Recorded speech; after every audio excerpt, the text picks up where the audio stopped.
All right. So before we move on to motivation, I want to talk about one more thing with the discipline. I'm a firm believer, I can't believe I forgot to talk about this, I apologize, in something that's called progressive discipline. Are you guys familiar with that? Basically, what that is it's all, yeah, count to three. In a way, count to three. And it's all got to be documented. But a verbal warning, you document. A written warning, all right, you're going to write something up, and you're going to have the employee sign, not that he agrees with the discipline, but just that he received the written warning, and then finally termination. Now, when it comes to discipline, this is a major thing, I can't believe I forgot to bring it up, is you never do it one-on-one. Always have a third party with you. This takes out the he said, she said, this is for your protection, and in all honesty, if you have a steward on your job and the steward is not involved in the infraction, it should probably be the shop steward. But anyone would do. Because the goal, like I said before, we need every person that gets referred out to us to be successful. So the goal is actually to change unacceptable behavior before it gets to termination. So hopefully, either by the verbal warning or the written warning, that they understand the errors of their way and you turn it around, or you're upfront and honest with them. You let them know what exactly is going to happen. Meaning that, I'll use a generic one, hey, we need you here at 7. We start at 7, not 7:02, not 7:05, 7. If you can't be here on time, I'll have to give you a written warning. If it continues, I'm going to have to get rid of you. All right? And a good time frame in between a verbal warning and a written warning is probably 3 weeks. And from a written warning to termination is probably 3 weeks before it resets itself. Okay? Like, you're not going to give a guy a verbal warning in October of 2017 and then terminate him in July of 2018 for the same thing, right? There's got to be a reset right there. But that progressive discipline really does go a long way in trying to change the unacceptable behavior. Because at the end of the day, we need them to be successful. We want them to be successful, right? Does anyone do that now? Does anyone give verbal warnings? Yeah?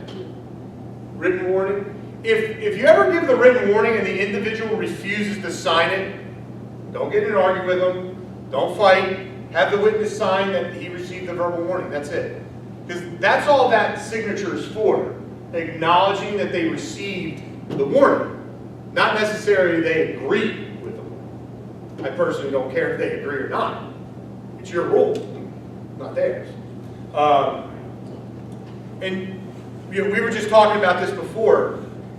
The other hardest part about being a foreman and dealing with the discipline stuff is when you're a foreman, that's your job, your name's on it. You take it personal. And it's very hard to keep personalities out of it when someone screws you, right? It's like the scene in The Godfather when Tessio sets up the meeting with Bazzini to kill Michael. And Michael finds out about it, and they kill, they take Tessio. Tessio goes to Tom Hagen. Hey, Tom, tell Michael I always liked him. It was just business. It wasn't personal. It's kind of that mindset. Anyone ever see The Godfather?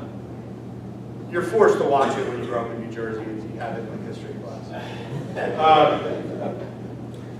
But it's not personal, but it's so hard when you're so invested in a job and your name's on that job to keep that you don't take it personal. Because you do. You do. It's really hard. It's really hard. Are there any questions about that? About discipline or dealing with those types of situations? Remember, always have a witness with you. Stay calm. All costs, stay calm. I know that's sometimes hard to do.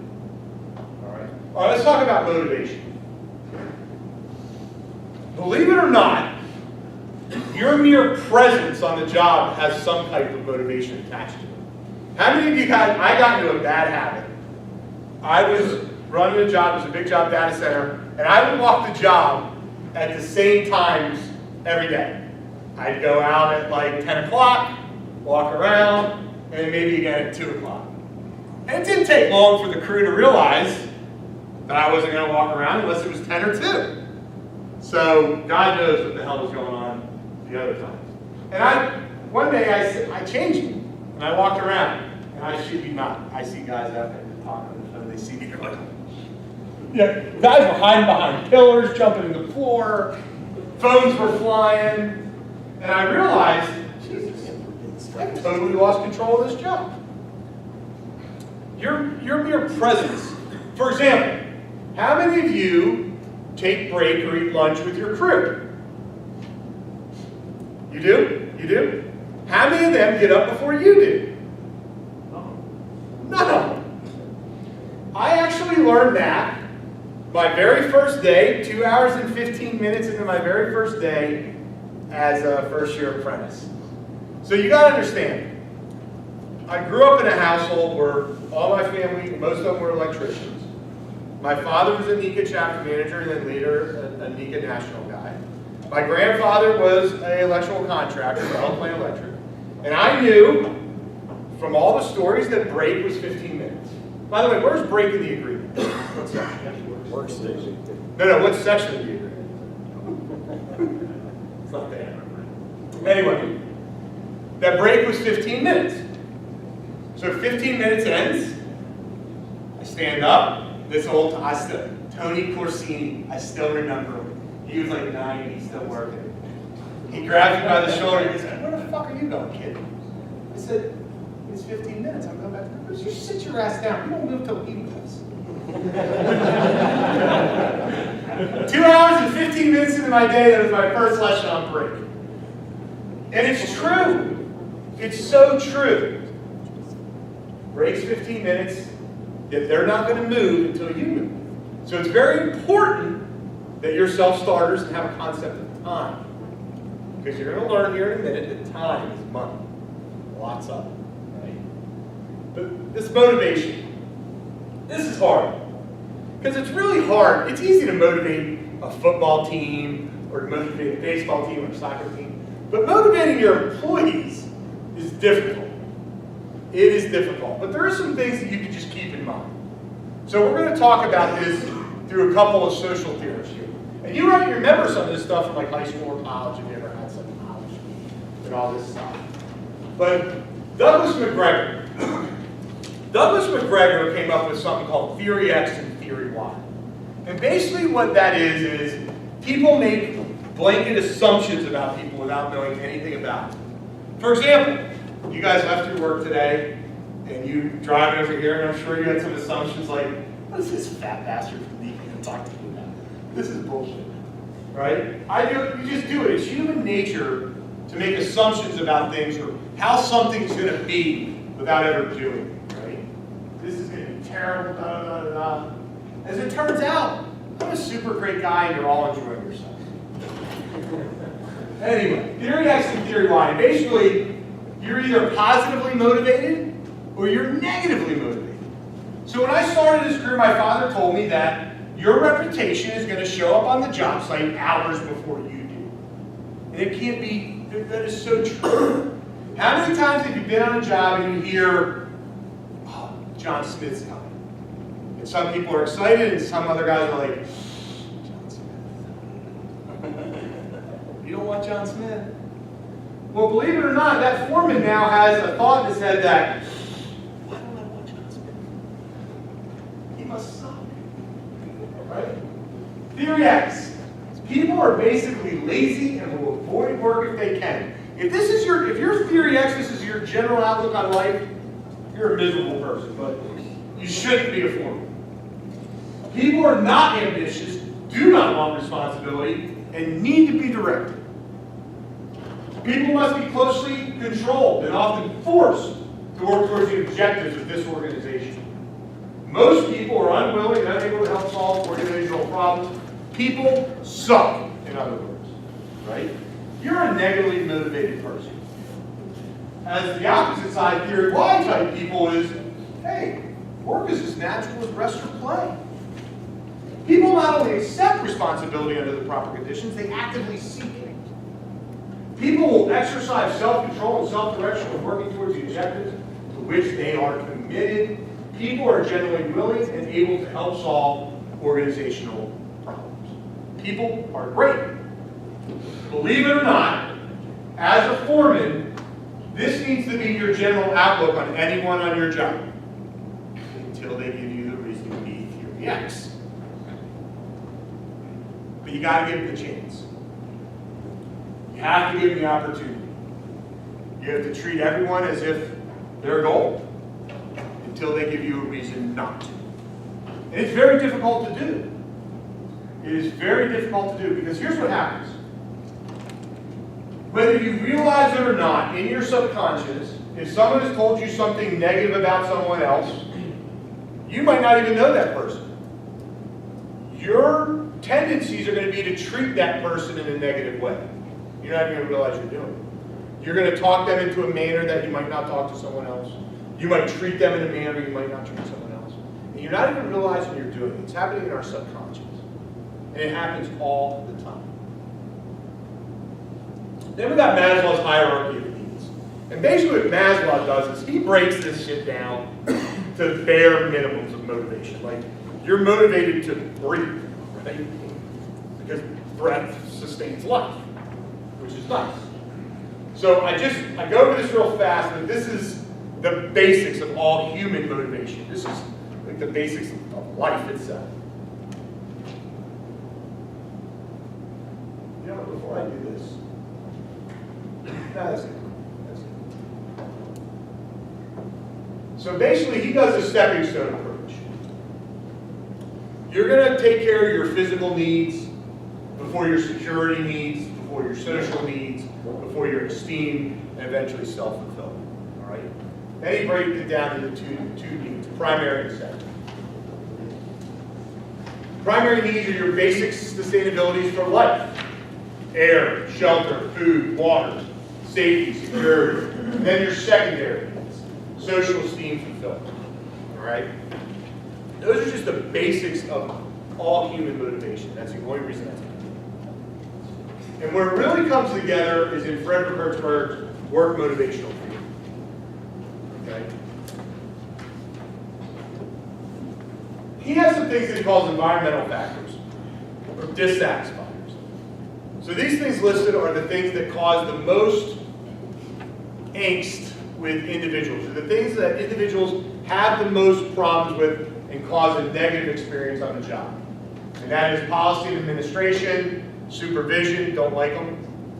The benefits, now you got to remember, this isn't just for unionized labor, this is for work in general. I happen to think we have a great benefit package. The working conditions, listen, what do you think happens on a day that is 39 degrees and raining on a job site that's outside? Is morale up or down? Down. As opposed to 70 degrees and a beautiful sunny day, right? The status, how are they viewed within the company, and relationships with the supervisors, peers, and then these are satisfiers. These are what cause people to enjoy what they do the most. Achievement, and being recognized for that achievement. The work itself.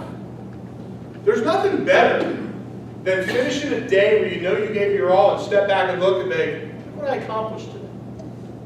You know, when you work in an office, you don't get to see that. You don't get to see the change you're making on a daily basis.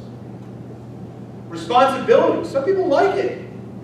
I'm telling you what, if you tell me you're a foreman for the money, I'm going to tell you you're nuts. It's not worth the money, to be honest. And advancement. There's room to improve. You have room to grow. You have room to grow within the organization. That's what causes the best stuff. So what works for you? You always want to use appropriate methods of reinforcement. I can't tell you how much a sincere, and it's got to be sincere, and you don't just throw these out like candy on Halloween, but a thank you at the end of the day. If someone really went above and beyond and did a great job for you that day, hey, thank you. I appreciate it. Keep up the good work. It goes a long way. It sounds silly, I know. Trust me. It doesn't happen. Most of the time we get, maybe a little better day tomorrow, boys. Maybe a little more rowdy. What happens, I said at the beginning, if I tell a guy that I need more out of them, and they already believe they're giving me 100%, the second I walk away, that individual is going to turn to his tool buddy and say, if the son of a bitch doesn't like this speed, he's certainly not going to like the next one. Right? That's what's going to happen. It's all part about being a leader. You know, the hardest part about being a leader is thinking that you have to do it on your own. You know, we talked about all those leaders in history before. None of them did it alone. For example, who painted the Sistine Chapel? Did he do it alone? No. No. There was actually 14 other Renaissance painters that art historians still argue today on what's Michelangelo's and what's theirs. Plus 400 people that built the scaffold, carried the paint. You know, we have this picture of Michelangelo laying on his back, holding a candle, a paintbrush. Nobody else is there. Quiet. That's not how it was at all. Or, you ever hear of the Manhattan Project? J. Robert Oppenheimer, German defective, creating the first atomic bomb, which he later said was his biggest regret.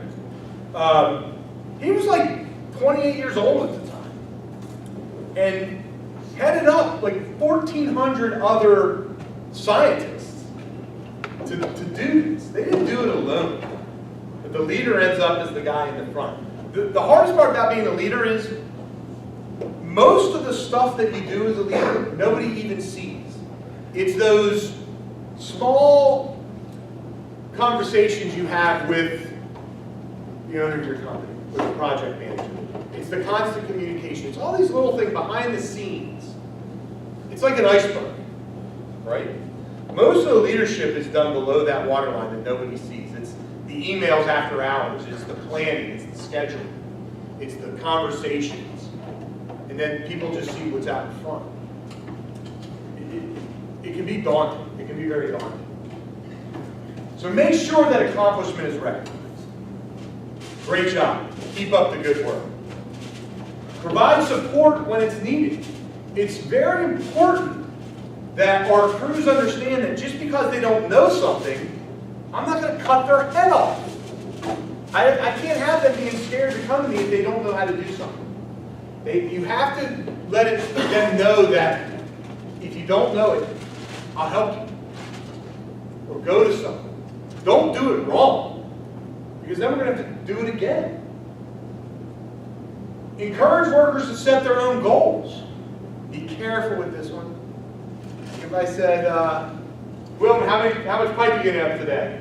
If he says 10 feet, I'm going to have an issue with that. But just say, hey, what do you think you can get done today? You know, see what they say. Always clarify your expectations. Make sure you know what is expected of them and what they can expect of you. Be honest with them. Individualize your supervision. We talked about that. You can't be the same with every person. You have 20 people on the job, 10 people on the job, that's 10 personalities, 10 home lives, 10 problems. Show confidence in your workers. Showing confidence in your workers boost them up. Be confident. Have your workers participate in the decision. Hey, what do you think? This is what I was thinking. What do you think? You know, I said before, those two guys, Barry Anderchek and Johnny B, when I had my first foreman shop, these guys had forgotten more about being a foreman than I knew. I mean, they had traditionally run all the big jobs in our area. They were phenomenal. And here I am, like 28 years old, first foreman's job. Don't know shit from Shinola. I'm just faking it, like all of you guys do. Right? It's hard. It takes time to learn to do this foreman. It's not easy. I used the knowledge of the people in my crew to make me successful. Because they've been there. They've done it. They did it well. They did it for a long time. I was honest with them. I said, guys, I'm in way over my head here. Way over my head. Can you help me?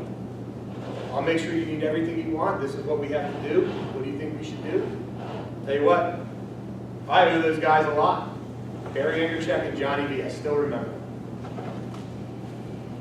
Point out any improvement in performance, no matter how small. Give praise when praise is due. Hey, great job on that pipe run today. Looks awesome. Looks great. Great work. Criticize behavior, not the individual. Hard to do. Hard to do. You got to separate them. It's very difficult to do. And you want to demonstrate your own motivation through your behavior and your attitude. This can't be bigger.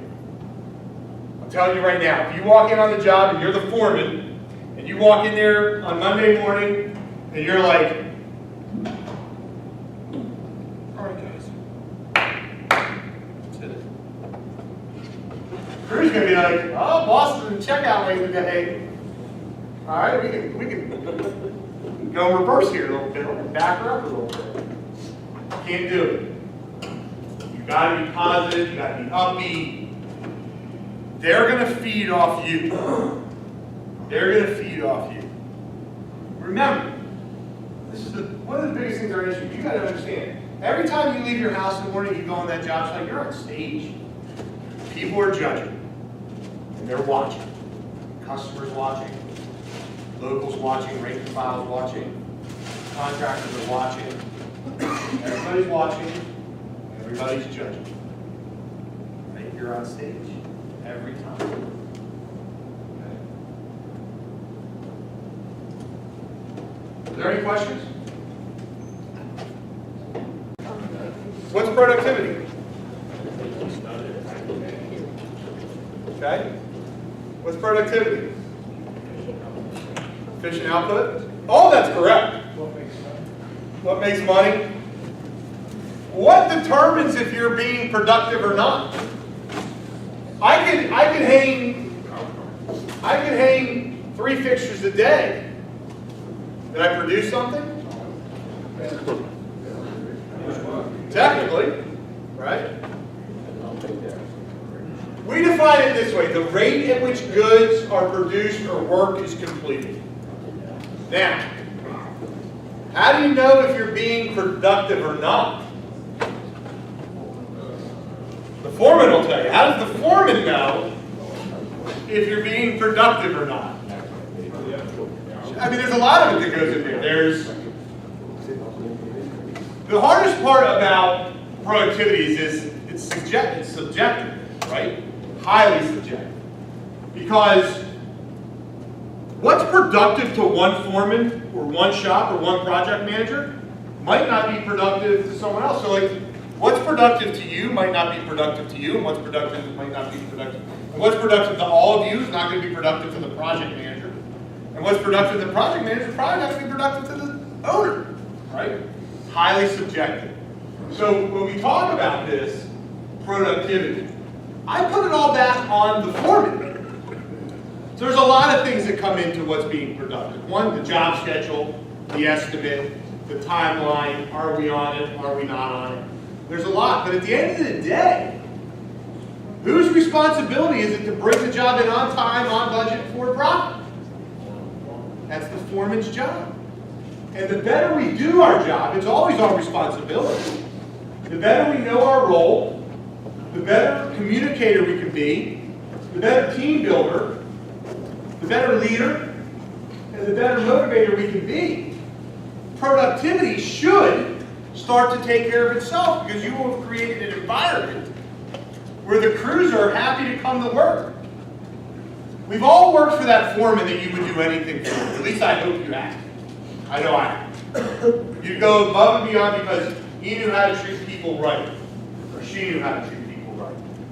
And we've all worked for that foreman that you wouldn't pick up out of the mud if you passed them at the end of the night at the bar, right? it's always going to be your responsibility. So there's many factors that determine whether you're being productive on the job or not. One of them we're going to talk about here really soon. But really it comes down to, am I on the time frame of the job or not? Am I on budget or not? And that's how we come into planning and scheduling. There's all kinds of different things you can do. There's the overall job schedule, there's short interval scheduling, long interval scheduling.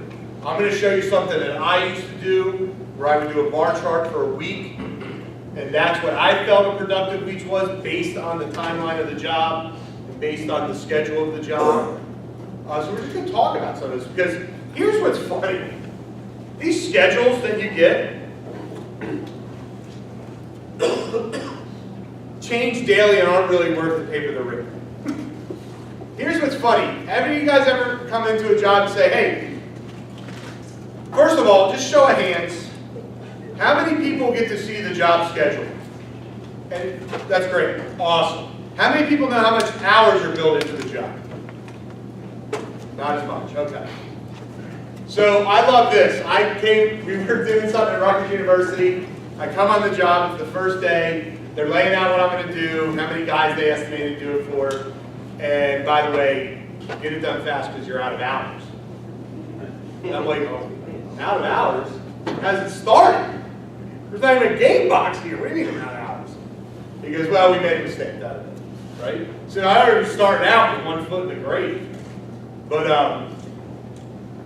it's good to have an understanding of these schedules. I'm actually going to show you some examples like Primavera, and I'm going to talk a little bit about the critical path of a job. How many people here have heard of critical path? Yeah? Some of you? Okay. All the project managers have. Anyway, that has a lot to determine on whether you're going to be on schedule or off schedule. But most importantly, what I'd really like you to take away from this section is the personal scheduling that you can do to help you day to day on the job, to stay organized, to help with who's there, who did what, that type of stuff. So, who needs a schedule? The schedule is built on anything. Anybody here ever build their house? Did anyone ever build their own house? Right, I built my house too. Every bank draw I had to get was based on that schedule and what was done and where I was on the project. If it wasn't there, I was off schedule, I didn't get the money. If I don't have the money, I can't pay my subs. It was a nightmare. Anyway, the owner, the banker, bonding company, GC, subs, fabricators, if you're going to have gear made or specialty boxes produced, really supervisors at all levels within the GC, subs, and anybody else, project managers, superintendent, foreman, crew leaders, if you will, sometimes. I don't really think there's anyone else I can think of there, but scheduling is a management tool, fits in the context within the management function of planning, right? We define planning as follows: setting goals and objectives and converting them into specific elements to be accomplished. All right, sounds great. And I'll tell you what, when you first get that schedule at the beginning of the job, it looks great. Planning is done in both the long term and the short term. Uh-oh. There we go. I thought Russ kicked my thing out. Here it is. Scheduling is a critically important function in the management of all construction projects. We need it. We need it. Time is a provision of all construction contracts. The prime contract, subcontracts, material supply, delivery contract. Time is money. We absolutely must have a way of proving that we can complete contract requirements in a specified time frame. We absolutely must have a yardstick while the project is underway to ascertain whether we are on the project timeline or not. It's no different than if you hire a subcontractor to come in your home and put in a new bathroom or redo a kitchen or finish a basement. You want to know two things. How long is it going to take? How much is it going to cost? Our customers want to know the same thing, right? Well, a lot of times it's on a much larger scale, so it gets, right? But we have to have those. We have to have that yardstick. We have to know Something that we can tell our customers that we can do it in this amount of time for X amount of dollars. All different types of schedules out there. Network diagram, or activity on arrow diagram, or activity on node. There's the bar chart, which can be short interval scheduling or long interval scheduling. These network schedules are pretty interesting. Let me get to this part of that.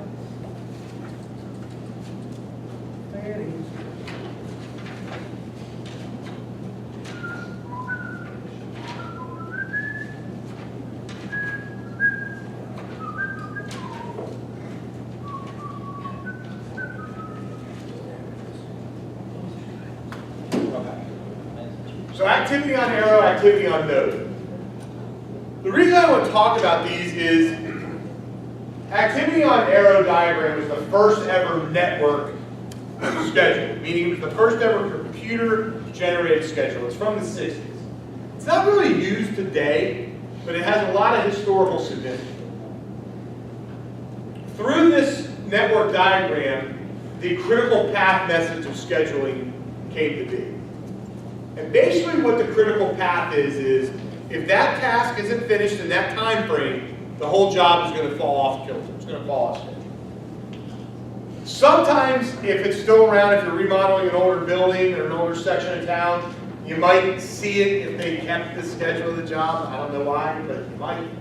So it kind of looks something like, it's basically read left to right, top to bottom.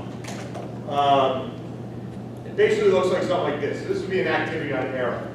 And this would either be the day of the job or a date. In this instance, I'm pretty sure it's the day of the job. And you would click on that, and the whole list of stuff would come down of what was involved in the excavating, footings, and so forth and so on. Temporary power, forms. This is that. As time went on, they improved it. And now it's called an activity on node, which I believe I have an example of here. They have an activity on node. It's used by nearly all modern scheduling softwares. Like Primavera is pretty popular. Anyone, you guys use Primavera? Or do you use Primavera? I took a screenshot of Primavera so they can see it. It shows all project activities on a node with arrows connecting the nodes. And basically it's read the same way, left to right, top to bottom. Each node is a box of the schedule method with smaller boxes inside. It looks like this. So this would be a node, and you would have the earliest it can start, the earliest it can finish, the latest it can start, the latest it can finish, how long it should take to do, and how many days you have to do it in. And this would be either the activity or the number, like pull wire, or whatever the case may be. And it would give you the earliest date you can start to pull the wire, the earliest you can finish, so forth and so on. It looks something like that. This is that same job. Okay? Excavate, pour slabs, temporary power, da da da. And basically it's read left to right, top to bottom. Now, this slide shows the critical path installed. So if you notice, in each box that is red, so here the earliest can start day 0, right? The earliest it can finish is the 3rd day. The latest it can start is the 1st day or day 0. The latest it can finish is the 3rd day. It's going to take 3 days to do, and you have no float time. If you notice, in every red box, where float is, which is right here, float, float, float, float, float, float, float, float, float, float. It's all zeros, which means that portion of the job has to be finished within that time frame. The 3rd to the 9th, the 9th to the 14th, you got 5 days. The 14th to the 16th, you have 2 days. The 16th to the 20th, you have 4 days. You notice temporary power. The earliest you can start it is 3rd day, or right after they get done excavating. The earliest you can finish is the 4th day. The latest you can start is the 8th day. The latest you can finish is the 9th day.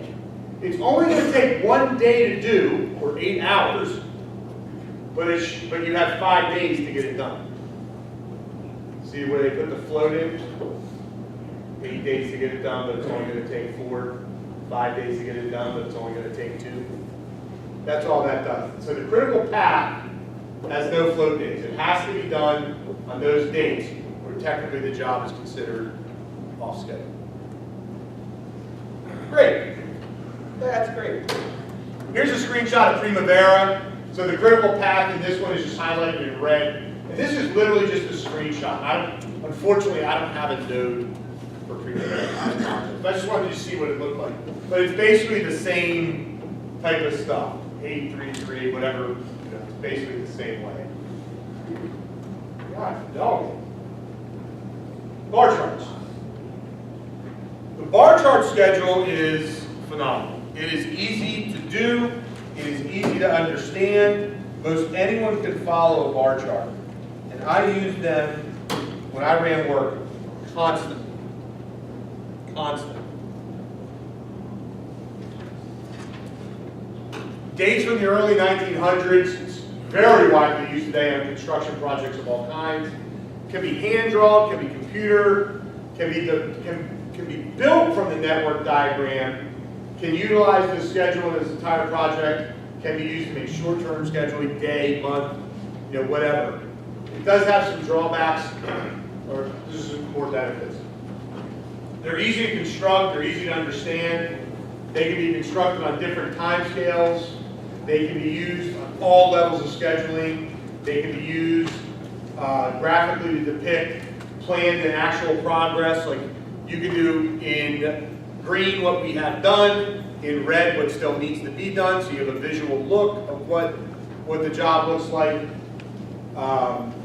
Does not show a dependency or relationship between activities, and it cannot be used to determine network calculations such as early start, late start, early finish, late finish, float, critical path.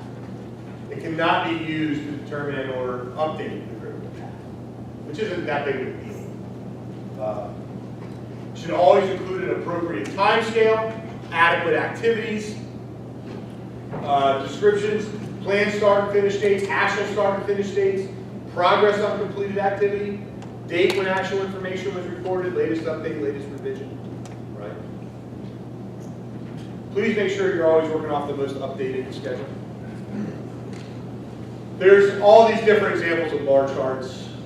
This is that same job, just in bar chart form. This is something that I did. Now this is a nice, neat copy of what I used to do. I used to keep it in my notebook. But this would be basically the hospital, right?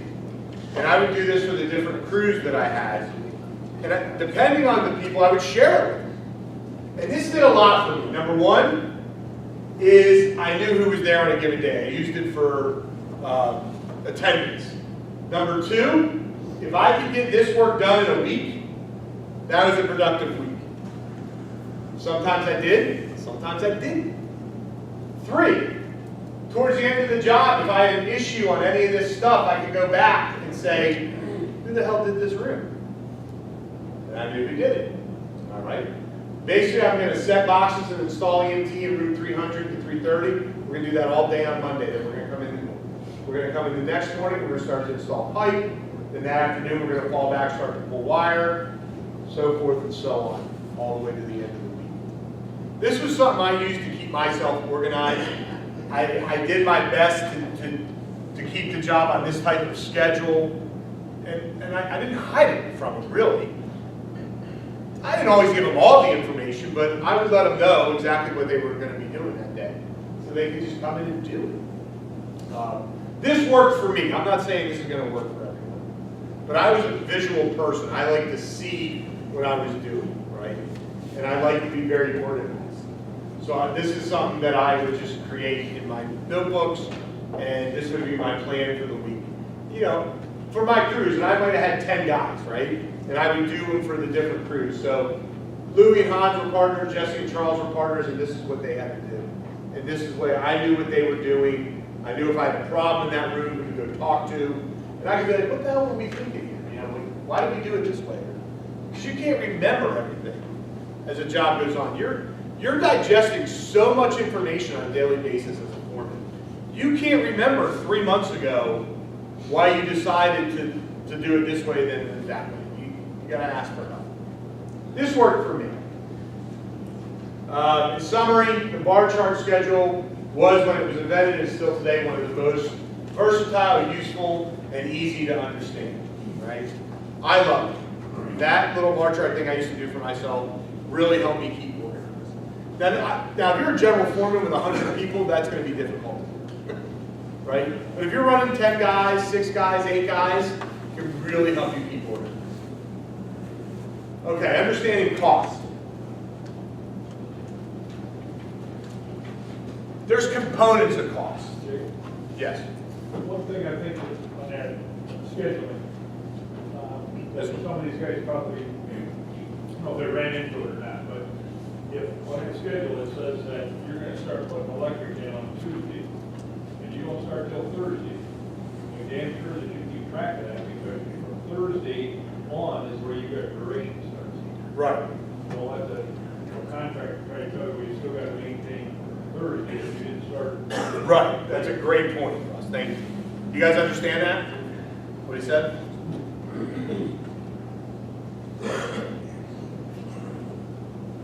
Cost. Let's talk about the 800-pound gorilla. What's the key to profitability? Cost recovery, right? Key to profitability is cost recovery. So we have to know what our costs are in order to regain some of that. So we already know from the beginning that the 3 most expensive things we deal with that you're in charge of are right. And we don't have any control over the material, that's set by the market. And we really don't have any control over the equipment, that's set by a supplier. But we do have a lot of control over labor. So that's where we have to try and recover most of our costs, which isn't easy. Don't think any of this would be easy. But we have to understand what our costs are and where our costs lie in order to recover them, right? The key to profitability is cost recovery. So there's components of cost. There's direct cost. That would be material items needed for installation. It's a fixed cost. It's controlled by the market and with the manufacturer. Direct labor, it's your wage. Labor added. This is any cost added to the direct labor, such as your fringe benefit package, payroll taxes, anything attached to your wage. Other direct job expenses. Some jobs require special licensing, some jobs require special equipment rental.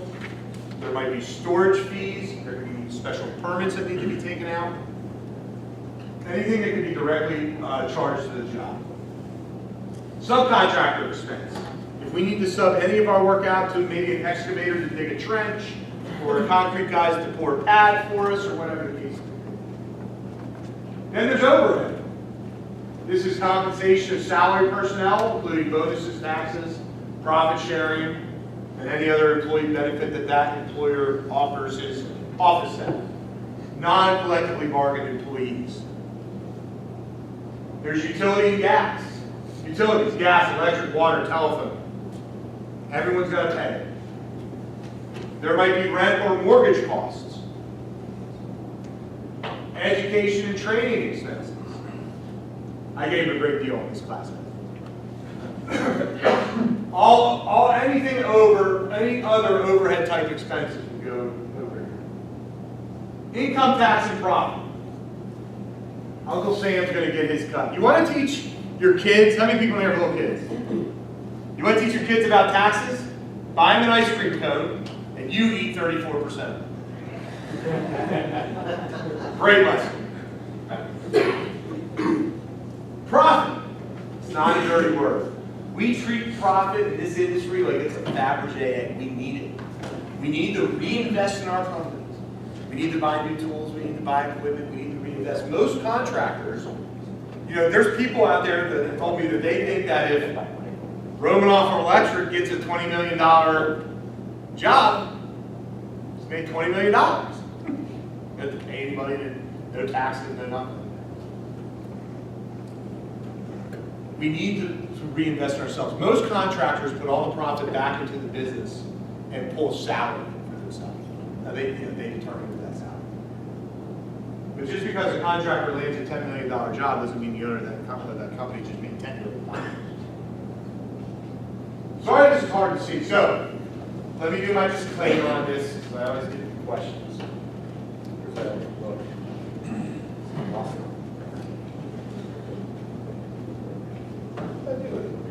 Remember before I had a book out that I was using as an example? Does anyone know what I had?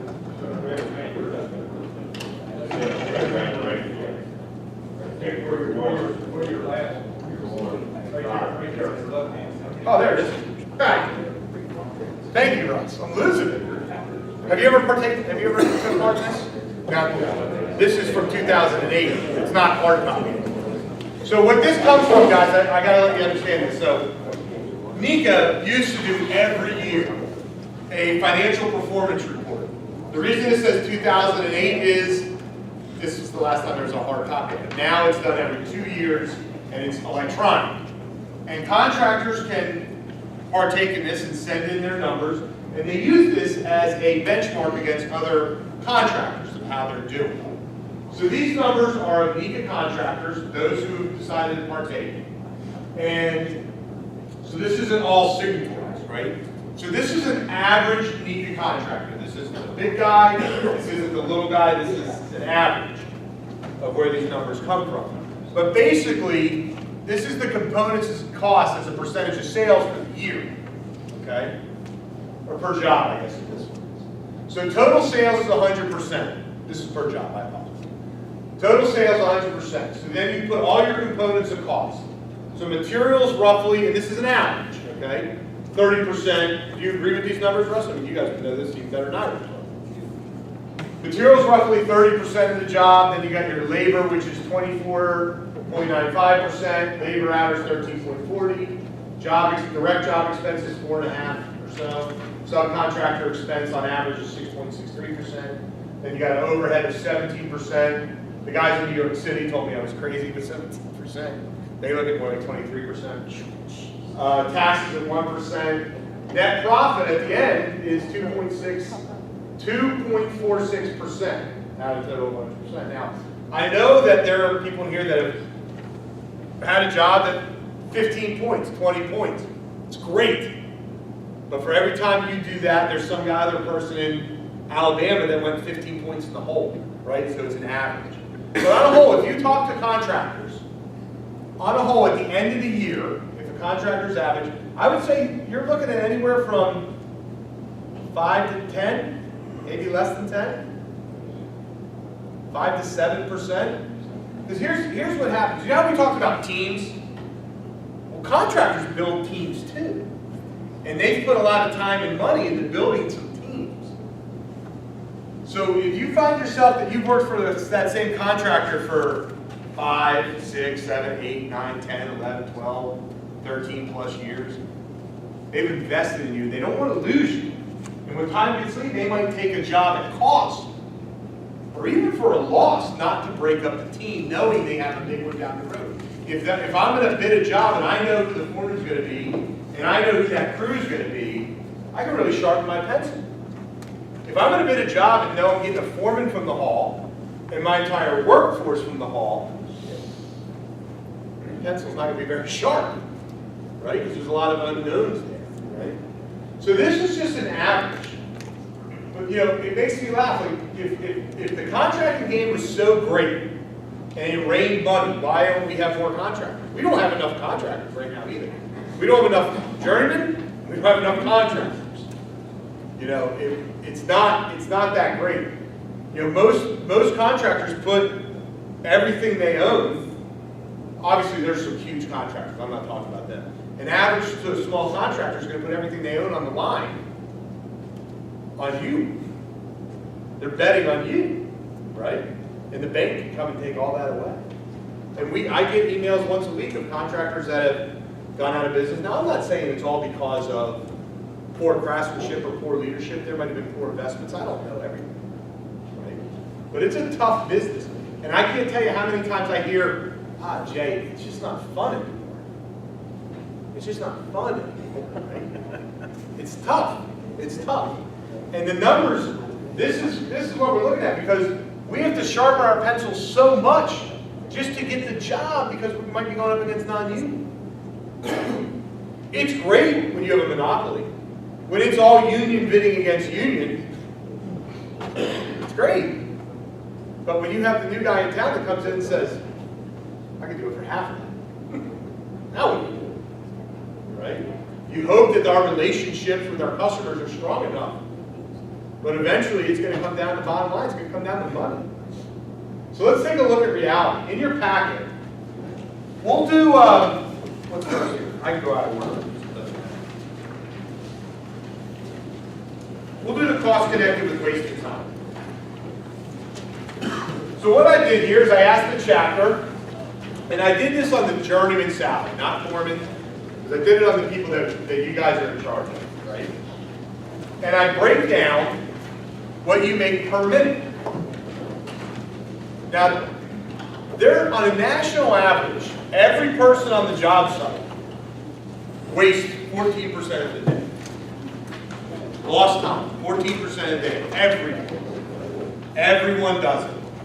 Well, when you start, every foreman has something that drove him crazy. So mine was time. I couldn't understand being 2 minutes late. I could understand a half hour. I could understand an hour. Something happened. Couldn't understand 2 minutes. Couldn't understand 5 minutes. In my mind, that was lazy. This is just me. There's no excuse for that. And in all honesty, it probably drives from my time playing college football. I played for a coach. We call it Struble time. If you weren't 5 minutes early, you were late. And if you were late, you ran Bobcat reminders, which was an up-down every 5 yards for 100 yards up and 100 yards back. And you puked every time. Hard. So you learned really good about not being late. Unfortunately, we can't do that on the job site. Up, downs, hit it. So there are several things that have an impact on productivity on any given day. Some of the most common issues are late starts, long coffee breaks, early lunch, leaving early, long lunch, returning late. You guys don't have afternoon breaks probably, right? You do have afternoon breaks, okay. Afternoon breaks, conversations that are non-job related, and early quits. On a national average, these items account for roughly 14% of the productive day. The total package for a journeyman wireman in local union number 8 is $67.72. It should be noted that the local union does not support this kind of activity as the responsible foreman to keep this activity in check. So, I break it down here for you. 14% of an 8-hour day is 67.2 minutes per day per man. That's 480 minutes times 14%. It's an hour and 7 minutes, a little over an hour and 7 minutes. So 67.2 minutes at the current rate equates to $75.26 per day per man. How I came up with that is 60, 70, 72 divided by 60 minutes is $1.12 a minute. $1.12 times 67.2 is $75.26. We have established that the current cost per employee is $1.12 per minute, or $75.26 per day per man. Per man per day, sorry. Given the information above, it's conceivable that if you have 8 employees on the job, the contractor is paying for a 9th employee that doesn't exist. If you add to this delay cost the potential for the foreman not to have the proper information tools or material available, or the foreman has not planned ahead far enough to keep workers productive, this further adds to the delay time. Now consider the estimator is often his estimate of time to complete a particular task. The project can be at a production loss as much as 60%. All this lost time can be controlled with proper supervision. The responsibility to keep the job productive falls directly on the foreman. Understanding how to keep people motivated and productive isn't for everyone. It takes a certain type of person to handle this situation. So think about the jobs you're on. Almost every man, woman, and child on that job is wasting an hour a day. You work an 8-hour day. So if you have 8 people, we're paying for a 9th ghost person that doesn't exist. Right? Just double it, 16, 32, right? Just keep going, right? It adds up fast. And all that can be controlled. It comes back to That lost time, like how many of you guys get up before you do at break time? Right? The minutes add up. Think about it, at $1.12 a minute, what's a cigarette cost? I don't smoke. So depending on where you're at, how big is the place you're working?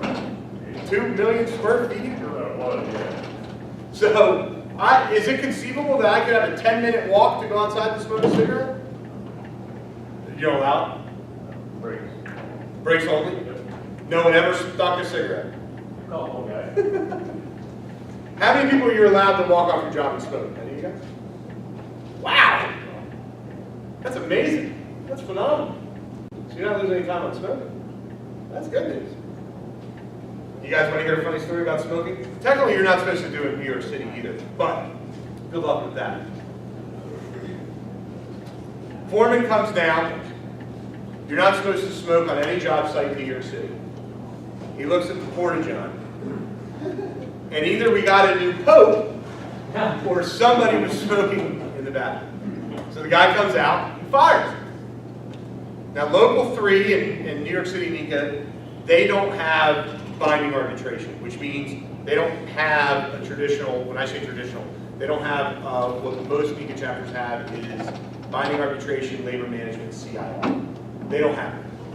So they have their own form of that, which is basically run by the local.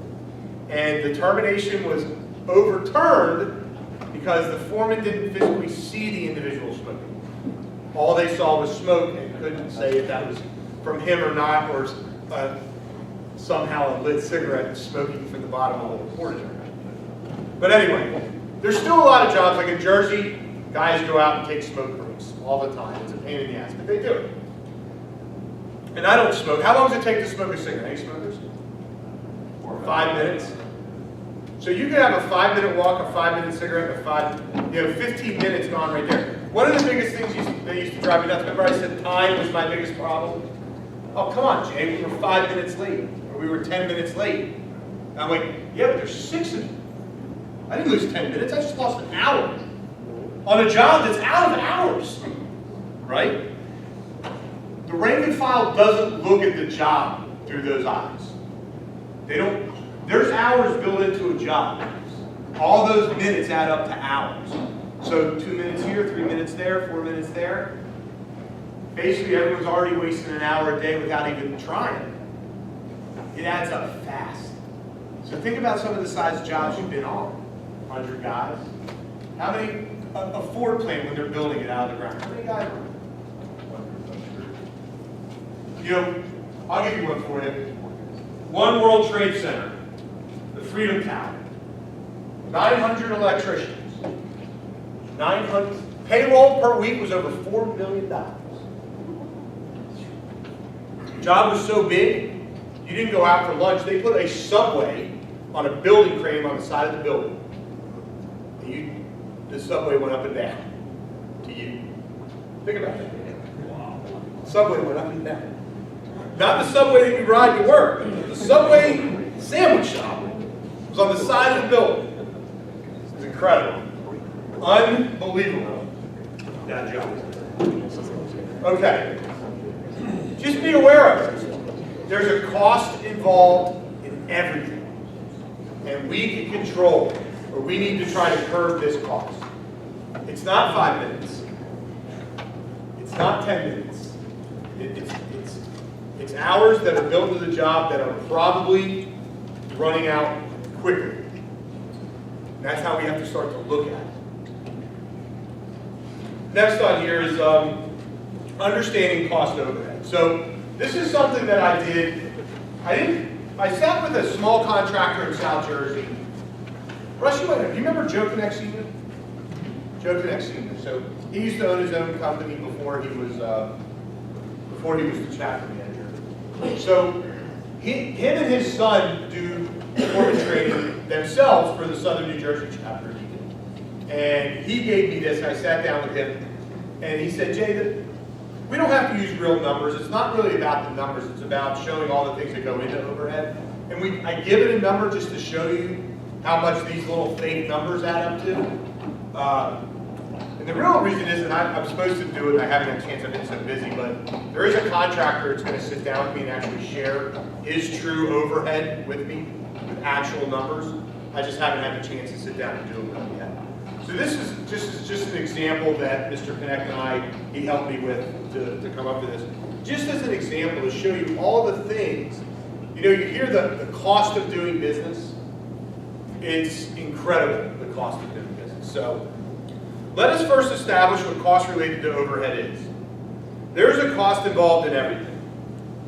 Just as in your personal life, costs such as life insurance, mortgage, car payment, utility bills, real estate tax, food, etc., they continue regardless of your income situation. The cost of running a business continues regardless of the company's cash flow. You know, it's just like when you get laid off, those bills still come. They don't really care if you've been laid off. We go through the same thing on the contractor side. We will look at some of the costs the electrical contractor must address under the veil of everyday business. We will create an electrical contractor for this example to better understand the cost concerns. Jake Electric is an average-sized contractor employing 10 field employees, 3 office staff, including Jake. Jake rents office and warehouse space in a small business park. He has a 600 square foot office and a 1,400 square foot warehouse area and pays $18 a square foot. Average cost. 2,000 square foot times $18 a square foot is $3,000 per month, plus a monthly utility allowance of $280 a month, and a tax escrow of $85 per month for tax increases. Now we'll break it down here. He's got the office. Rent or mortgage payment is $3,365. He leases and pays for maintenance on a copy machine, a fax machine, computer, software materials, telephones. He's got 3 lines. He's got a fax line. He pays for 5 cell phones. Then he's got all his WB Mason stuff, miscellaneous paper, disc, office supplies. And you guys got to remember that includes like coffee and snacks and water for the office and all that kind of stuff, right? Then he's got office salaries. He pays himself $1,500 a week or $6,000 a month. Pays the estimator $1,200 a week, $4,800 a month. Truck driver, $600 a week. Secretary, $580 a week. He offers an office pension of 15%. He's got office medical. Then he's got payroll taxes. He's got unindentured insurance, FICA, temporary disability insurance, etc. We gave a cost to that, $3,289. Then he's got some company vehicles.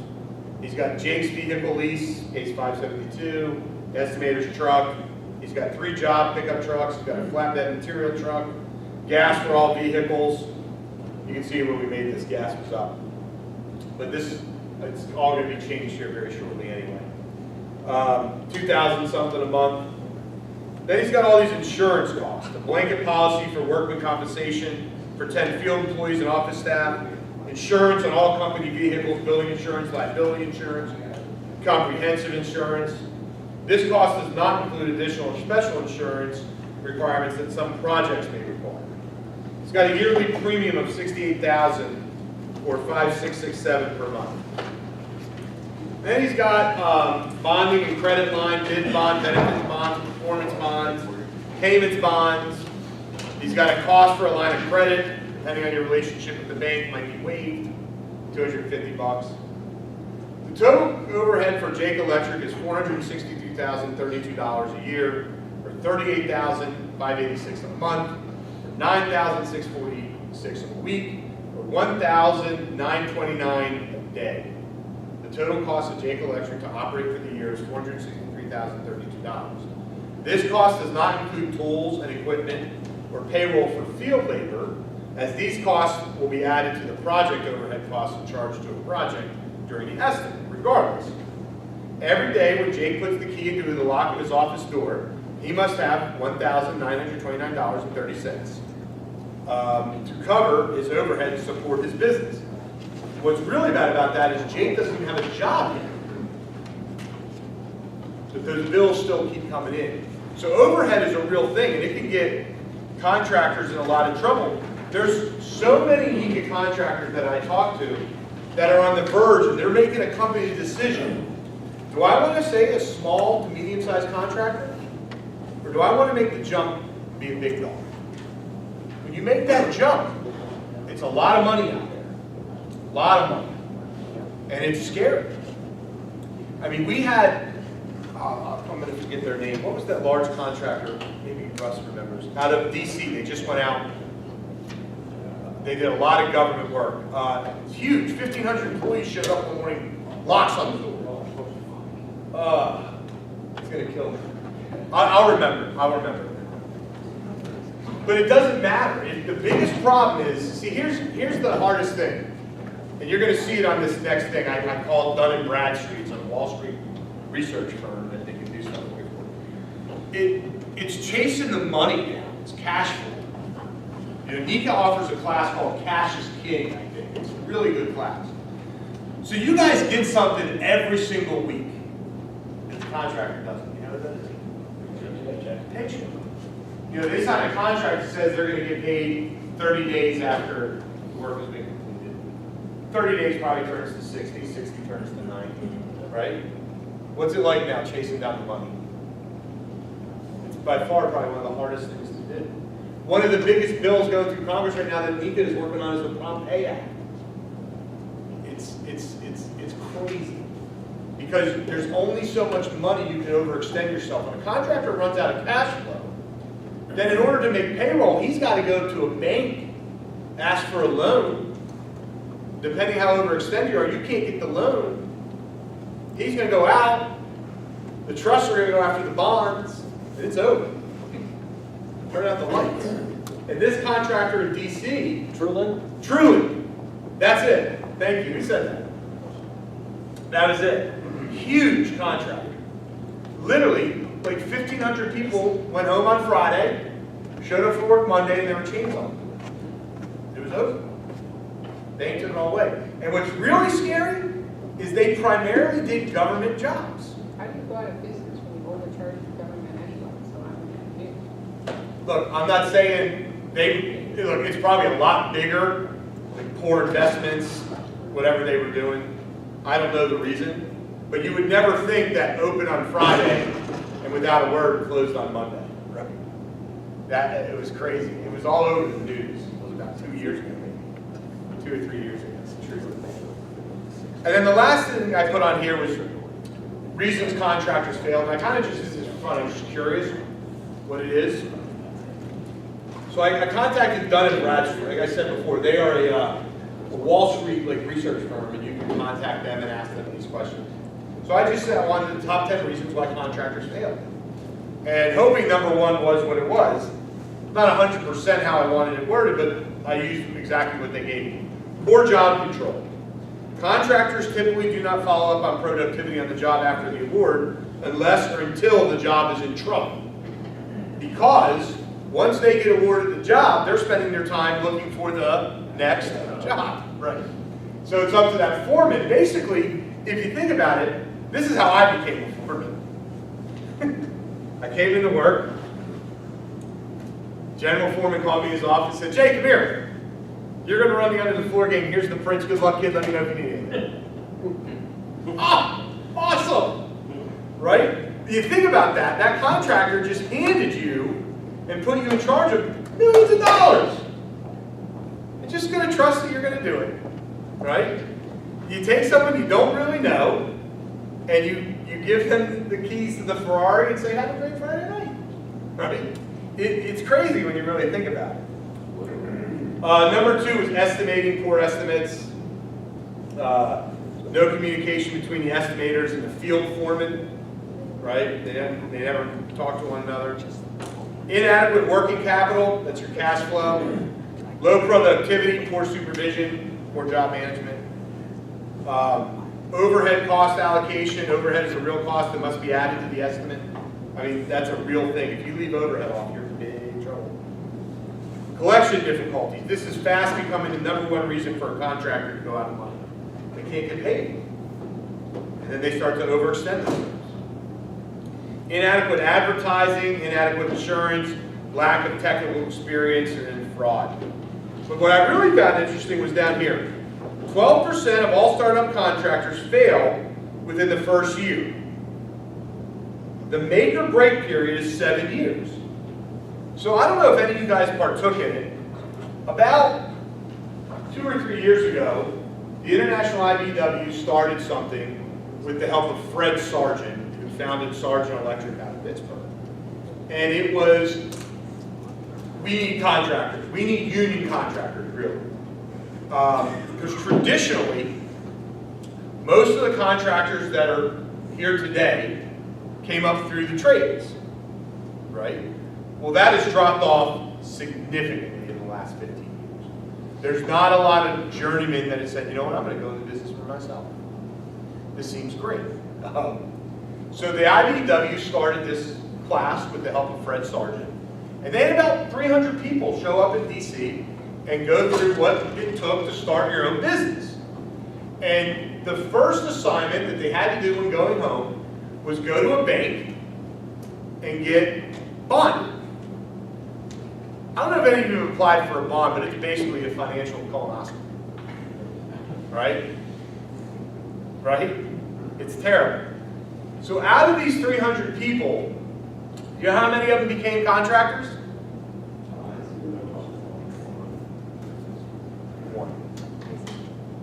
One person. It's very difficult. It's a very difficult business. It's almost getting like the restaurant business. It's a very difficult business.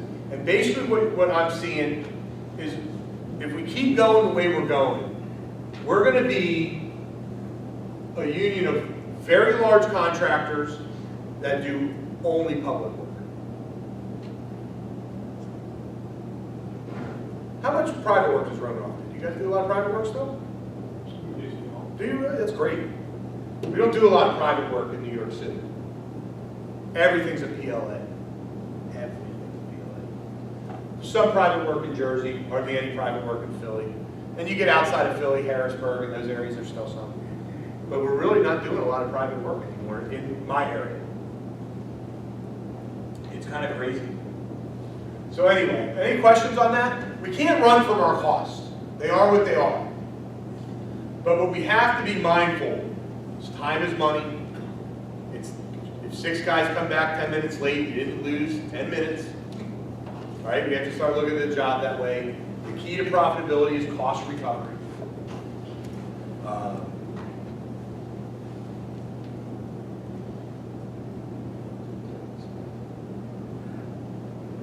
We have to be mindful. If we're going to expect this premium package, this premium wage, premium benefit package, we have to make sure we're producing premium products. That's really what it comes down to. Tool and material management. Once again, all comes down to money. Big money. The other two things that cost the most money that we deal with. I went online for some stuff here. It is a fundamental management principle. It is the supervisor's responsibility to have the right tool and material for the work being planned and conducted, the right quantity, quality, condition, place, and time. When I was coming up in 456, everyone used to say, you can't do the job without TIM. You know what TIM is? Yes. Tools, information, and material. As good as mechanics as a lot of our electricians are, if they don't have the right stuff to install, you've got a bunch of expensive people standing around there twiddling their thumbs. It is important to note that these are the expectations of our workforce. They expect to come to work and the proper material to be installed to be there, along with the proper tools to do the job. If any component is missing, that is, if any of the necessary tools and material are not in the right place at the right time, it's going to result in delays. The workers' morale is going to suffer. The supervisor's reputation suffers a setback. The work will take longer to complete, and ultimately it's going to cost more. All right? Planning is one of the keys, literally. Literally, the supervisor must be planning by looking ahead in both the short term and the long term to see what will be required. Right? I hear contractors say all the time, I don't have a problem with my foreman sending in a material list every day so long as they don't need it the next day. Like, I don't want to receive an order for 100 feet or 1,000 foot of pipe on Monday that I need on Tuesday. You got to make sure there's enough lead time to get what you need. You have to constantly think ahead. And the best way to do this is use your crew that's actually out there taking the material. I was doing a job, and we were running tons of 1-inch pipe. And that's really all we were doing, running 1-inch pipe. And at 2 o'clock one day, one of the guys came to me and said, we're down to our last 10 foot of pipe. Well, that's crazy. Now what are we going to do? It was like pure panic mode, right? The sweats start coming. There's nothing worse than that. So have them make sure they're telling you, hey, you're running low on pipe, you're running low on strut, hangers, hardware. That's difficult sometimes. It can be extremely difficult to have your crew members tell you you're running low on stuff. Oh, absolutely. But it's better than them coming to you and say, hey, we're out. And that happened too. It's all hard. Have them just give you heads up about it. You're still responsible at the end of the day. But if someone is reminding you about it, you can check it yourself. There's a lot of other stuff. What I ended up doing was, there was another electrical contractor on the site. I borrowed from him and then paid him back when I got my pipe. I mean, there's a lot of stuff you can do, but you don't want to be put in those situations. You don't want to be put in those situations. Make sure you're reading and understanding the schedule, both the short-term schedule, long-term schedule for the project. Take the time to give careful thought and consideration so as to literally think ahead and envision. It's a weird space right there. What will be needed? Well, there is still time to arrange for its procurement and its delivery to the job site. Make sure that, like, we did a lot of work in data centers where the gear was like specially made. We had to know what the lead time was. When was that gear coming? You know, when did we have to make sure that we had to be out of that room because they're going to pour pads? We would try and do all the stuff above the ceiling and 90 everything down. We draw like do a whole takeoff of the floor where the pads were going to go. And then when the gear came, we're literally just putting nipples in. Communication, communication, communication. What's the definition of communication? Say it. That's it. You got it. Yeah, the exchange of understanding. Make sure it takes place. It's the most important thing we can do is make sure the exchange of understanding takes place. Make sure you talk with your workers and to determine with their input and assistance what the needs will be. Talk to the project manager and/or the home office. Seek their input and assistance with looking ahead. Let them know and at times get their assistance in determining and procuring and providing what is needed. You know, one of the greatest things I ever did with this class is sometimes I'll go into an individual contractor's shop. And for part of the class, it's just me and the foreman. And then for the second part of the class, I bring in the project management team. Guys, it's crazy. A lot of you guys probably never sat at labor management, but it's so, like, you can cut the tension with a knife. I mean, it's literally labor and management. And I bring in the foreman and the project managers, which is technically management and management, but that same tension exists. Your relationship with your project manager, make sure that's a good relationship. Work on that relationship. Work with one another. That is an intricate team in how this whole ship moves forward. Work together to know when this is coming. Those lines of communication between your project manager and the foreman are vital. There shouldn't be that tension between the foreman and the project manager, but it's there. I see it all the time. Tools, the right tools at the right place at the right time are most certainly important, but it's also true that tools are very expensive. Various studies have shown that for a contractor, the yearly investment in tools could be anywhere from 2 to 4% of the labor cost of the work which is being owed to contractor does. And it kind of depends on if the contractor is growing, how old their tools are, how many new tools they have to buy each year, are they able to charge the tools to a specific project? There's a lot that comes into it. But anyway, labor costs can be 35 to 45% or more of the project cost. Therefore, if a contractor's average in tool purchase and tool loss, damage, wear, and tear can represent 30 to 50% of the net profit of the company. But it really depends on what stage where that company's at. How old are their tools? How many new tools are they buying? What type of equipment are they buying or tools are they buying? So there's a lot that goes into that, but they're expensive. You know, hopefully our contractors aren't going to Lowe's and Home Depot and buying the wall or Milwaukee from there, because they're made differently.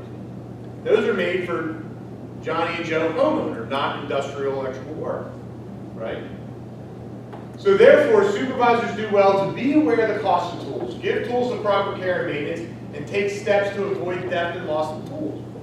I hate to tell you this, but tools have never grown legs and walked off the job by themselves, right?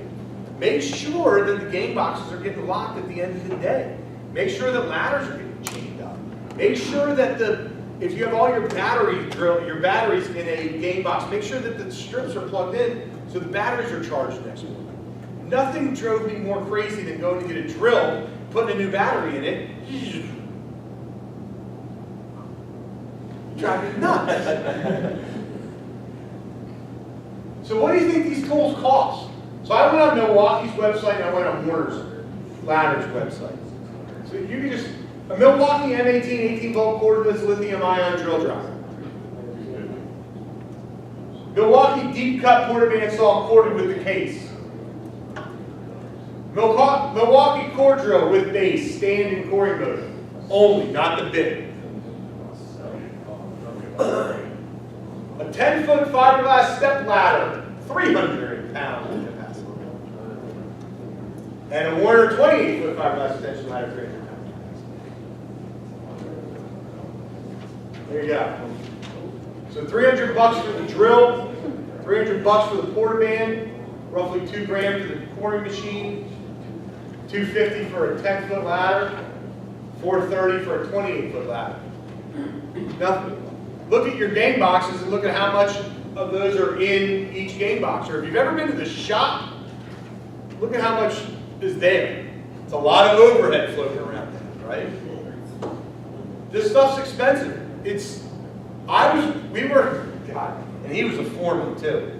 This buddy of mine, John O'Neill, had probably the worst Irish temper you could ever imagine. I mean, you want to talk about someone that was Theory X, John was Theory X. He was miserable. I love him. He was so miserable we had to let him. The jobs are starting. We ended up becoming like foreman on the job later. It was just us and the general foreman out there at the time. And we're in this huge warehouse that's eventually going to become a data center. And we're drilling holes up to put anchors in, to put rod to hang strut to make this whole lighting rack, right? And we're up on these lifts. He's on his lift, I'm on my lift. And it's just all day long just breathing silica in. It was great.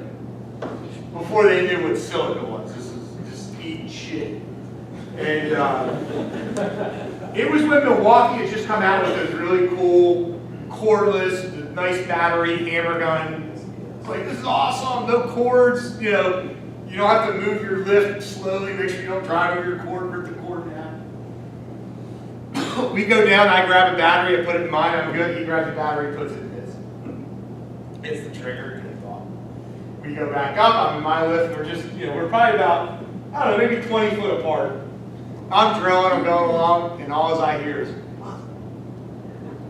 he puts his drill in. He's a good 25 foot in the air, takes a brand new drill. This thing implodes. I'm like, John, what are we gonna do now, dude? Why did you do that? He was so twisted. I mean, he was wrecked for the whole day. I'm like, oh my God. I covered his ass. What happened? I'm like, he dropped it. It's terrible. I said, John, dude, come on, man. It was amazing. I've never seen anything implode like that. I mean, 1,000 pieces. Material management. It's really the same thing as the equipment. Material management. Studies have shown that 6% to 10% of all labor costs could be saved if the material and equipment required for installation were available at the job site when needed. The principle never changes. It's the supervisor's fundamental responsibility to make sure that the right materials are available to the worker in the right quantity, right condition, right place, at the right time. Once again, as good as our people are, if they're supposed to be installing light fixtures and the light fixtures aren't there, they're going to get pissed. Same thing's going to happen. It's going to result in worker frustration. There's going to be a reduction in morale. There's going to be a reduction in your stature. They're going to lose confidence in your ability to run work. It's going to take longer. It's going to cost more. You know, when you talk about morale, you know one of the number one things that tweaks guys on the job? Jitters. All right, there's two. We'll go with two. That, and when the apprentice fucks up their brake order. That'll send a guy into a tither for the whole day. I remember I got a guy brake and he wanted sausage, egg, and cheese with nothing on it.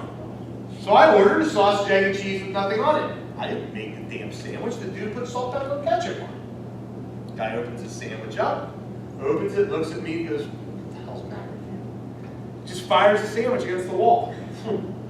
They throw a lot of things at you. Very angry. This guy was tweaked for the whole day. You would have thought I'd just killed his daughter. Tweaked for the whole day. Foreman lost him for one whole day. Tweaked. I said, man, I would have eaten that sandwich. But I mean, the whole morale thing, it doesn't take much to throw people off for a whole day. When their morale starts sinking, I see a guy who couldn't get the saddle right, bending a piece of pipe. Couldn't get it right. It was rocking, it was all off. Takes the bender and destroys a 6-foot ladder. Throws his shit in the thing and leaves. Got so mad at himself that he couldn't get the saddle to work out right. Destroys the ladder and leaves for the day. So he cost the contractor money and he got knocked a day's pay. I think he ended up getting fired. Supervisor's fundamental responsibility. To accomplish what is required, the supervisor must devote conscious thought and careful planning in the having the materials available when needed. Right? The supervisor must consult and know how to read the construction schedule for the work. Please, please, please make sure you're working off the most up-to-date set of drawings. I've seen that happen. Or if the code, remember the code is the minimum requirement for installation. So depending on the type of building you're in, it could be a school, hangars could be spec'd as something different, something above and beyond. Make sure you look at those specs as to what material. We were doing a data center and it was like different phases. And we got phase 1, and this other contractor got phase 2. And when it came to phase 3, the other contractor got it, and we didn't. Well, the reason they got it was the first 2 phases were all EMT. The third phase, all the end of the floor piping for this section, all had to be Class 1 D1, rigid explosion proof the whole time. And they missed it. So they got the job, but they took a bath, right? Now, I'm not saying that's the foreman's responsibility. That's the estimated, there was some major mistakes made there. But just make sure you just don't assume that you've done a bunch of hotels that everything, it's always the same. Make sure we don't ever get too confident, too lulled into reality. Supervisor must stay in communication with the workers and with their help. Let them know what's needed. I'm running. One of the things that drove me crazy also was if a guy needed 5 or 6 lock nuts, why he took the whole box of 150. I'm assuming that bothers other people too. Where I need 4 quarter-20 nuts, here's a box of 250. Let me put this on my card. Life is good. I'm not looking for quarter-20 nuts. You are. Right? Supervisor must make sure the materials installed is what is required by the drawing specs. It's like what I just said. And with the drawings and specs as modified during the shop drawings and submittal process. Supervisor must make sure he or she has a current up-to-date set of drawings, specs, shop drawings, and submittals. And make sure we're keeping up with our as-bills. Okay? You guys want to take a quick break? You good? You want me to keep going? Yeah. How much we got left? Maybe about 30 minutes, roughly. It's just an estimate. Just an estimate. What's that? Let's hope you get this out. I'm gonna get this job. So listen, this is not an estimating class. And I don't want you, I tell you the truth, I don't know a whole lot about estimating. I've never really estimated. What I really want you to take away from this is, how many of you guys do cost coding or cost control or send information back to the office? Like, really what's happening in our industry now is contractors are becoming, I don't want to say specialty contractors, a lot of them will do a lot of different things, but they'll have their niche contractors. Like in Jersey, we have guys that just do like a lot of stadium work, or we have guys that do hospital work, we have guys that do data centers, so they make do data centers and hospitals. What I'm saying is we're getting further and further away of jacks of all trades. Yeah, some guys just do powerhouses, cogens, whatever the case may be. It's very important that everything we send back to the shop is as accurate as possible, because it goes into what's called a historical database. And future bids and future estimates are built off of this historical database. Because what we want to try and do is, as we go along, is learn from our mistakes, use what worked, and keep going with that. So we do our best to do that, right? So I'm just going to go over some things of an estimate here. And Mika actually offers a class, I think it's called Estimate as a Tool.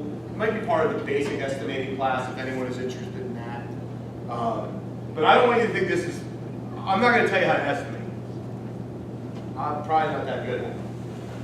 You tell me what the estimate is, I'll do my best to bring it in for you. But that's not all I can do. So here you're going to see this chart. This historical cost experience database.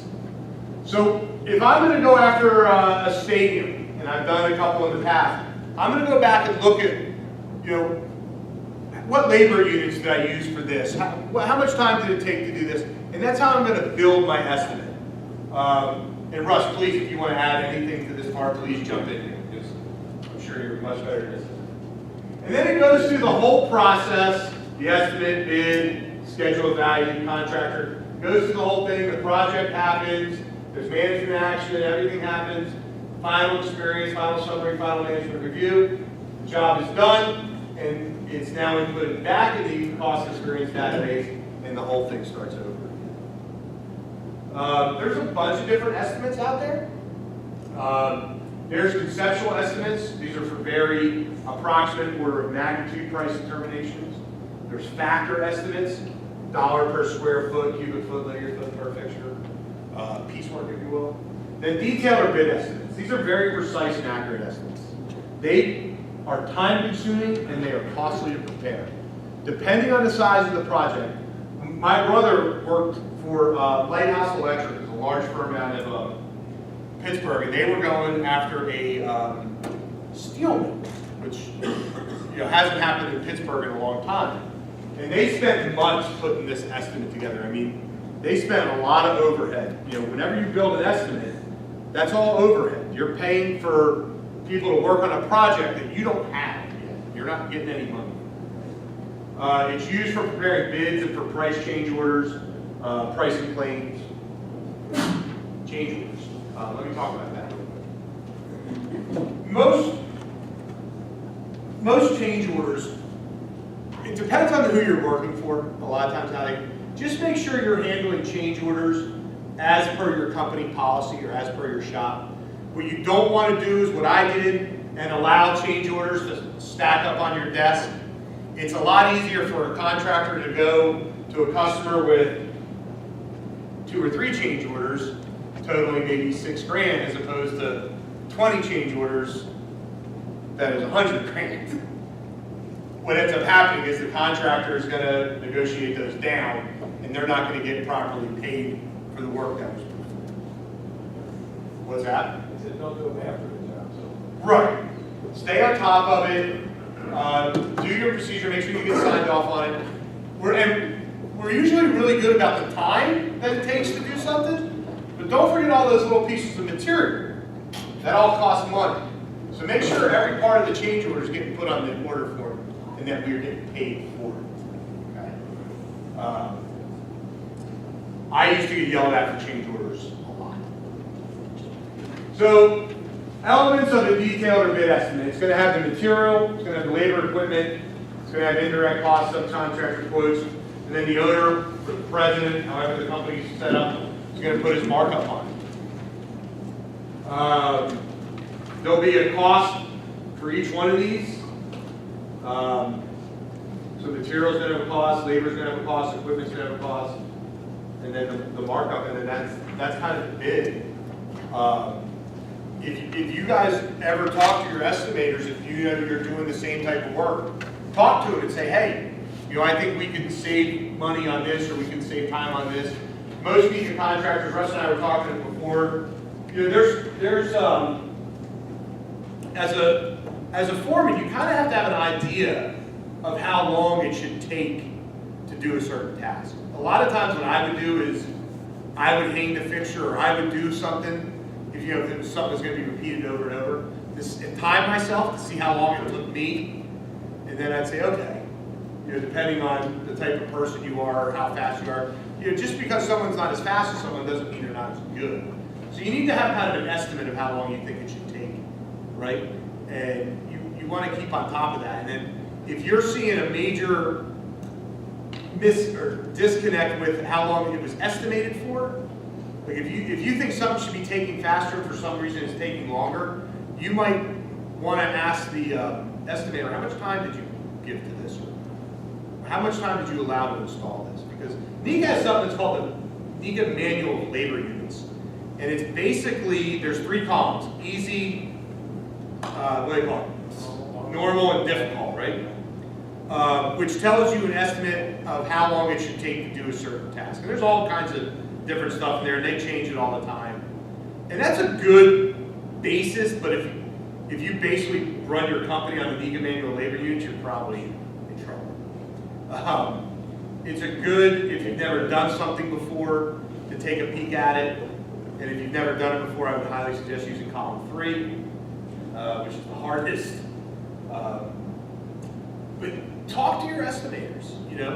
You're in the field. You're physically installing it. They're going off a program or going off what a database says, and it might not fit reality. I mean, it all depends on the environment in which it's being installed. There's a lot of external factors that come into how fast. Like I said, the schedule looks great. The prints look awesome. I don't know how they missed so many columns and poles and I-beams on a print, but it shows like a 400-foot pipe run with no bends, and you go out and physically do it on the field. There's a kick, there's an offset, there's a saddle. It changes. And if bending pipe takes time, and if it was supposed to be a straight pipe run, you're losing hours on that, right? So you got to keep in contact. So safety. I always like to talk about safety. You guys want to take a break? Or we're just going to keep going, right? Going through dinner was a great call. I'm starving, but I'm glad you guys are. A safe job is a productive job. If our employees feel safe, they're going to perform the work. If they don't feel safe, they're not going to perform. And they shouldn't, right? Everybody deserves to go home safe and sound at the end of the day. There'd be nothing worse. I couldn't imagine being a foreman on a job and having one of my people get seriously injured or God forbid lose them. And unfortunately, I worked for a contractor where we almost had, we had a terrible accident. The person did not die, but came inches from it. I'll tell you the story here in a little bit. But basically, what's kind of great now is safety is so forward, so in your face today, probably more than any time in history. Most GCs have a safety director. Most large contractors have their own safety director. You're doing safety toolbox talks once a week. I mean, safety is in our face constantly. It wasn't always that way. And if you're working for a smaller contractor and you're jobbing or you have a small job and there's no GC per se on it, kind of come up with your own safety design here. And basically, all we're trying to do is risk prevention or prevent harm to people, first and foremost. Everything else can be replaced, people cannot. Facilities, material, equipment, tools, and reputations. Ensure a safe work environment for your employees and for anyone else that's in our area, or your area on the job. Ensure that your employees work safely.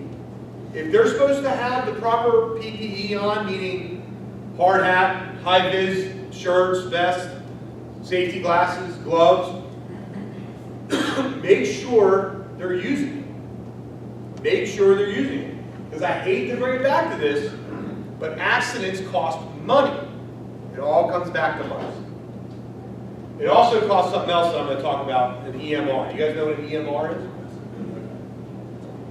Allow the worker to go home safe and sound at the end of the workday. Increase productivity, higher profit margin, lower insurance costs. You're going to enhance the company reputation.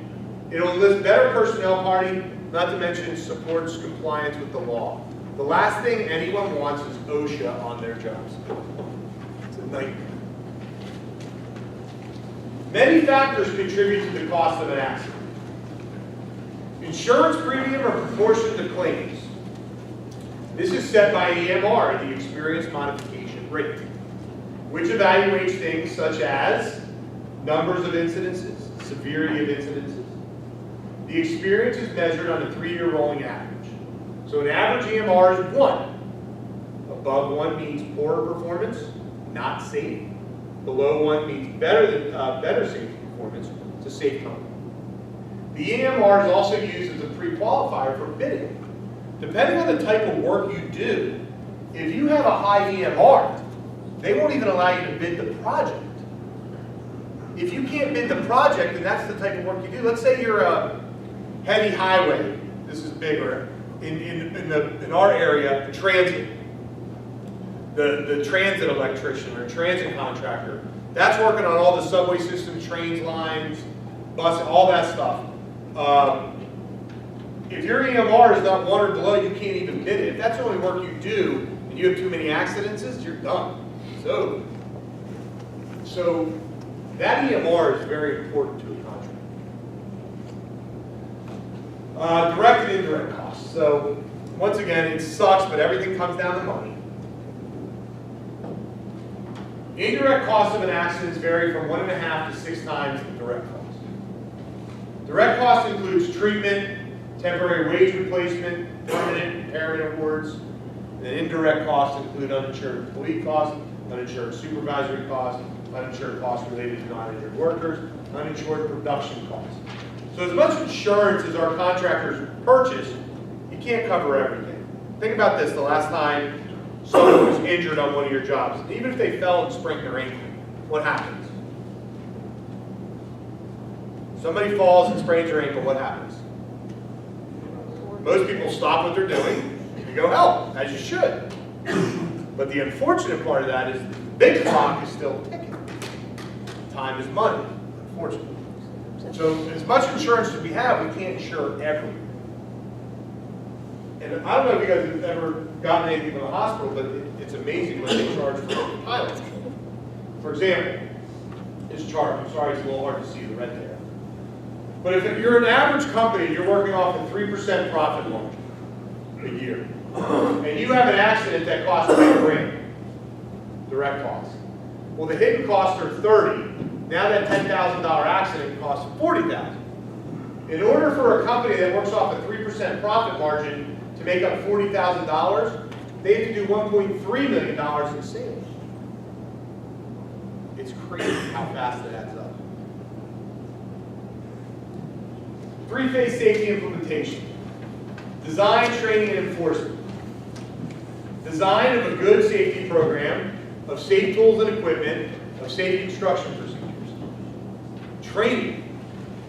To create awareness of the importance of safety and to teach safe practice and safety skills. Training, training, training, training. How many people, do you have to take Ocean, you guys take Ocean 30? Is it given an apprenticeship? 50-year apprenticeship? Yeah. So, I mean, that's huge. In most places, in order to even go on the job, you have to have Ocean 30. So, If you were a journeyman and weren't an apprentice, you had to come back and take your 30-hour course, or you weren't going to work. Enforcement.